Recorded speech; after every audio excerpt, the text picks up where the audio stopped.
안면 인증은 통신 3사가 운영하는 앱에서 얼굴을 촬영하면 스캔한 신분증 사진과 대조하는 방식으로 진행됩니다. 이 과정에서 신분증 위조 여부도 확인됩니다. 지금도 휴대전화를 개통할 때 본인 확인 절차가 있습니다.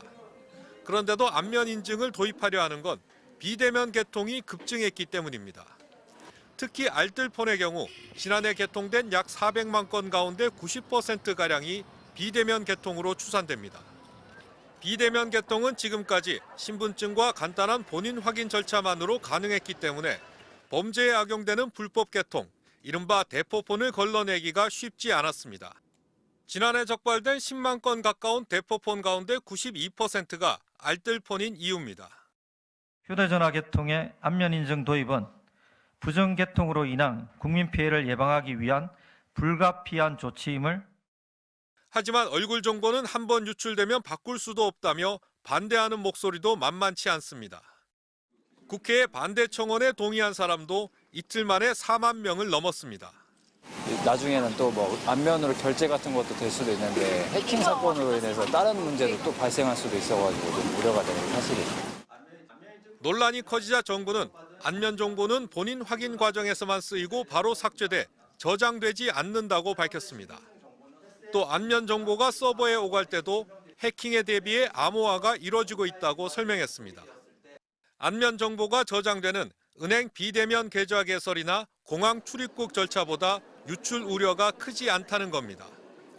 정부는 휴대전화에서 안면 인식이 제대로 되지 않는 등의 문제점을 보완해 내년 3월 23일부터 정식으로 시행할 계획입니다. MBC 뉴스 이상민입니다. 지난 7월 19일 한국인터넷진흥원 키사는 KT의 서버 해킹이 의심된다고 알렸습니다. 하지만 현장 조사는 하지 못했습니다. 현행 정보통신망법상 기업의 자진 신고 없이는 조사를 할 수 없기 때문입니다. 그 사이 소위 복제폰까지 의심되는 무단 소액 결제 사태가 벌어졌고 KT는 2달이 지난 9월 18일에야 서버 침해 흔적이 발견됐다고 신고했습니다. 롯데카드와 LG U+에서도 비슷한 상황이 벌어지자 정부는 아예 법을 바꾸기로 했습니다. 해킹 정황을 확보한 경우에는 기업의 신고 없이도 정부가 신속히 현장 조사를 할 수 있도록 정부의 조사 권한을 강화하고, 이와 함께 정부는 공공부문과 금융, 통신 분야의 1,600여 개의 시스템에 대한 보안 취약점 점검에 나섭니다. 특히 통신사의 경우에는 실제 해킹 방식으로 강도 높은 불시 점검을 진행하고 안정성이 확보되지 않은 소형 기지국은 즉시 폐기할 계획입니다. 현재 전체 매출의 3% 이하로 돼 있는 개인정보 유출 과징금 규정을 대폭 강화하는 방안도 추진됩니다.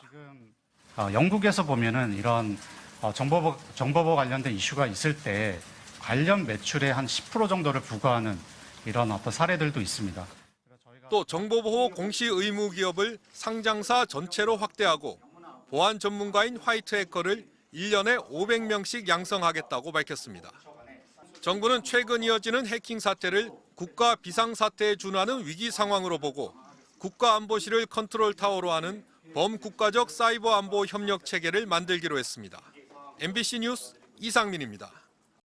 미국의 권위 있는 해킹 전문지 프렉은 이달 초 악명 높은 해커 조직 김숙희를 분석하며 이들이 갖고 있던 데이터를 공개했습니다.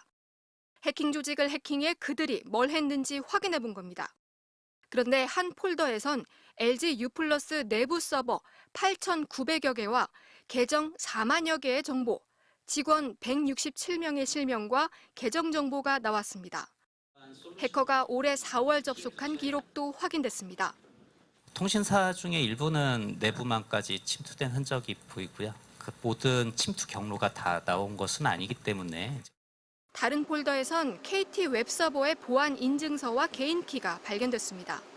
지금은 인증서 유효 기간이 만료됐지만 만료 전이었다면 이론적으로는 해커가 가짜 KT 사이트를 만들어 고객을 유인할 수도 있었던 겁니다. MBC 취재 결과 과학기술정보통신부는 2달 전부터 이미 한 화이트 해커, 보안 전문가 제보를 받고 조사에 나섰던 것으로 확인됐습니다. 그리고 인증서 및 개인키 파일이 유출된 만큼 침해 사고라고 잠정 결론 내렸습니다. 언제 어떤 경로로 침해된 건지 파악하려면 현장 서버를 직접 확인하는 정밀 조사가 필요하지만 더 이상 조치는 못했습니다. KT와 LG U+가 침해 사고로 보기 어렵다며 자진 신고하지 않았기 때문입니다. 현행 정보통신망법상 기업의 자진 신고가 없으면 정부가 현장 정밀 조사 등 적극적인 조치에 나설 수 없습니다. 자신 신고하지 않으면 민간합동조사단을 구성하지 못한다는 법의 허점을 이용해 지금 버티게 하고 있는 상황입니다.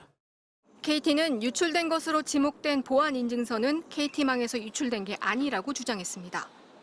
LG U+는 침해 정황은 발견되지 않았고 정부 조사에 적극 협조하고 있다고 밝혔습니다. MBC 뉴스 김유미입니다.